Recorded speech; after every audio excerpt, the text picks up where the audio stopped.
Betul-betul babi lah punya kerajaan ni cakap kau. Geram aku lah.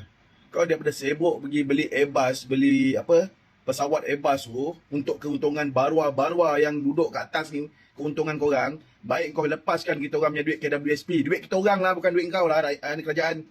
KWSP tu kau lepaskan duit kita orang. Lagi senang lah daripada kau pergi beli Airbus tu, belum tentu menguntungkan. Kita orang sendiri pun, tak dapat keluarkan KWSP, makan pun sangkut ni pagar-pagar hidung lah.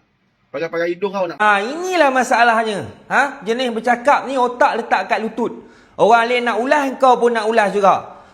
Ni nak bagi tahu bukan Airbus, Boeing. Lagi satu pula, beli kapal terbang tu bukan guna duit cukai rakyat. Bukan guna duit kerajaan, tapi duit MAG. Bukan dapat keuntungan pada pihak atas semata-mata, tapi dapat keuntungan pada engkau tu. Engkau kalau nak pergi bercuti, nak pergi danok, naik flight baru, dapat perkhidmatan yang selesa, kurang-kurang naik kapal terbang tu, tak ada lah jatuh ke laut. Memanglah KWSP tu duit engkau, duit rakyat. Tak ada siapa yang nafikan. Tapi kau kena tahu apa tujuan KWSP tu. Tu duit simpanan waktu kita tua. Bukan senang-senang kita nak keluarkan duit tu.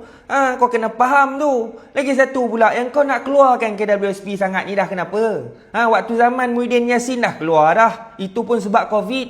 Ni sekarang ni kita boleh bekerja, kita boleh cari duit. Kau nak keluarkan KWSP dah kenapa? Lagi kau satu, kau cakap kau makan pagar-pagar hidung. Kau tak payah nak tipu lah. Badan kau bukan main besar lagi, makan pagar hidung tang mana?